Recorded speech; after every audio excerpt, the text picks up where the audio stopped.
আমি তোমার সঙ্গে এমন একটা কথা শেয়ার করতে চাই যা হয়তো তোমার জীবনটাই বদলে দিতে পারে। একটা সময় ছিল যখন কাউকে কিছু বলার আগে আমি 10 বার ভাবতাম। ক্লাসরুমে কোনো টিচারের সামনে কিছু বলতে হলে আমার গলা কেঁপে যেত। মনে হতো লোকজন আমার কথা শুনে হাসবে বা আমাকে ইগনোর করবে।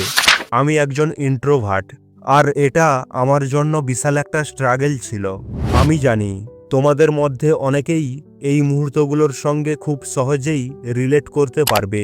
কিন্তু সবচেয়ে বড় সমস্যা ছিল যখনই আমি নিজের কথা বলতে চাইতাম, হয়তো ভুল শব্দ বের হয়ে যেত বা এমন কিছু বলে ফেলতাম যা একদমই দরকার ছিল না। একবার আমি আমার টিচারকে একটি প্রশ্ন করতে চেয়েছিলাম, কিন্তু সাহস পাইনি। ক্লাস শেষ হয়ে গেল আর সেই কথা আমার মনে চাপা রয়ে গেল। সেদিন আমি বুঝলাম, যদি আমি আমার কমিউনিকেশন স্কিল ঠিক না করি তাহলে এটা সারা জীবন আমার সমস্যাই থেকে যাবে। তখন আমি একটা সিদ্ধান্ত নিলাম, এবার আমার কমিউনিকেশন স্কিল আমি যে কোনোভাবেই ইমপ্রুভ করব। আমি চারদিক থেকে নলেজ কালেক্ট করা শুরু করলাম। আমি প্রায় 400রও বেশি ইউটিউব ভিডিও দেখেছি, কিন্তু সবচেয়ে বড় শেখাটা ছিল কমিউনিকেশন মানে খুব বেশি কথা বলা নয়, বরং নিজের শব্দগুলোকে ইম্প্যাক্টফুল করা। আজ আমি তোমাদের সেই সব সিক্রেট শেয়ার করব যা আমি নিজের স্ট্রাগলের মধ্য দিয়ে শিখেছি। যদি তোমার সমস্যাও আমার মতো হয় তাহলে আমাকে মাত্র 5 মিনিট সময় দাও, তুমি নিজের ভেতরের আসল পরিবর্তনটা ফিল করতে পারবে। পয়েন্ট নাম্বার 1, তোমার চিন্তার গতি বদলাও। আমি সবার প্রথমে যেটা করেছিলাম, নিজের কথা বলার স্পিড কমিয়ে দিয়েছিলাম। কারণ একটা কথা বুঝে নাও, আমরা ভাবি ধীরে আর বলি দ্রুত। যখন তুমি খুব দ্রুত কথা বলো তখন তোমার কথার এফেক্ট কমে যায়। আমার একটা কথা মনে আছে, একদিন আমার টিচার আমাকে কিছু বুঝিয়ে বলতে বললেন। আমি খুব তাড়াহুড়া করে বলতে লাগলাম এবং আমার কথা কেউই বুঝতে পারল না। তখন টিচার বললেন, তাপস একটু ধীরে বলো, সবাইকে বুঝতে দাও। এত দ্রুত বলছো যে কেউই বুঝতে পারছে না। সেদিন বুঝলাম, স্পিড শুধু রেসে কাজে লাগে, কমিউনিকেশনে নয়। তারপর আমি একটি অভ্যাস করলাম, ধীরে বলা এবং মাঝে মাঝে বিরতি নেওয়া। ধীরে কথা বলার সুবিধা হলো তুমি ভালোভাবে ভাবতে পারো এবং যা বলবে তা ইম্প্যাক্টফুল হয় এবং কথাটাও বেশি ভ্যালুয়েবল মনে হয়। উদাহরণ হিসাবে পিকি ব্লাইন্ডার্সের টমাস শেলবিকে দেখো। I want to know what you want. Which one am I talking to?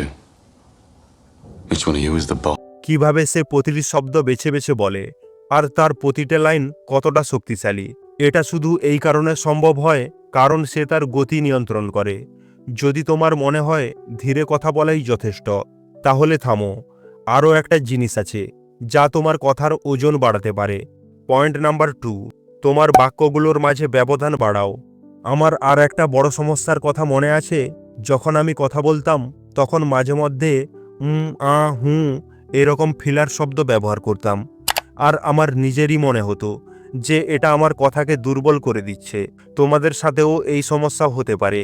ফিলার্সের মানে হলো তোমার পরের বাক্যটি চিন্তা করতে সময় লাগছে এবং এই সময়ে তুমি হুঁ এর মতো শব্দ ব্যবহার করছো যা তোমার বাক্যে কোনো অর্থ থাকে না। আর যখন তুমি এটা বলো তখন এটা তোমাকে দুর্বল দেখায়। একবার আমি এক বন্ধুর সাথে আলোচনা করছিলাম, একটি বিষয় ব্যাখ্যা করতে গিয়ে আমি এত ফিলার্স ব্যবহার করলাম যে সে বলল, ভাই তুই ভাবছিস নাকি বলছিস। তখন আমি উপলব্ধি করলাম যে এই ফিলার্সগুলি আমার আত্মবিশ্বাসকে দুর্বল করে দিচ্ছে।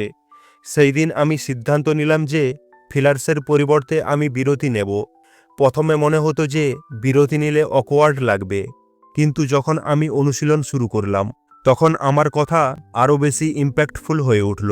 যখন তুমি বিরতি নাও তখন তোমার কথা স্মার্ট, ম্যাচিওর এবং কনফিডেন্ট শোনায়। এই দুটি সিদ্ধান্ত, গতি নিয়ন্ত্রণ করা এবং ফিলার্স এড়িয়ে যাওয়া, আমি অনুশীলনে নিয়ে এলাম এবং ধীরে ধীরে আমি আরও একটি জিনিস বুঝলাম, অনুশীলন তখনই কাজ করে যখন তুমি জানো কি অনুশীলন করতে হবে। এখন আমি আমার কথা যে কারোর সামনে কনফিডেন্টলি রাখতে পারি। যদি তুমি এই দুটি জিনিস ফলো করো তাহলে তোমার কথার মধ্যে একটি ন্যাচারাল ফ্লো আসবে এবং তুমি তোমার শব্দ দিয়ে লোকেদের ইমপ্রেস করতে পারবে। দেখো, কমিউনিকেশন স্কিল শুধু প্র্যাকটিস দিয়ে ভালো হয় না। তোমাকে প্রথমে ভুলগুলো বুঝতে হয়। প্র্যাকটিস অবশ্যই করো, কিন্তু সঠিক উপায়ে। যদি তুমি ভিডিওটি পছন্দ করে থাকো তাহলে তোমার এমন বন্ধুর সাথে শেয়ার করো যার মনে হয় যে তার জীবনেও কিছু পরিবর্তন আনতে পারে। ততক্ষণ পর্যন্ত অনুশীলন করতে থাকো। Take care, love you all the best.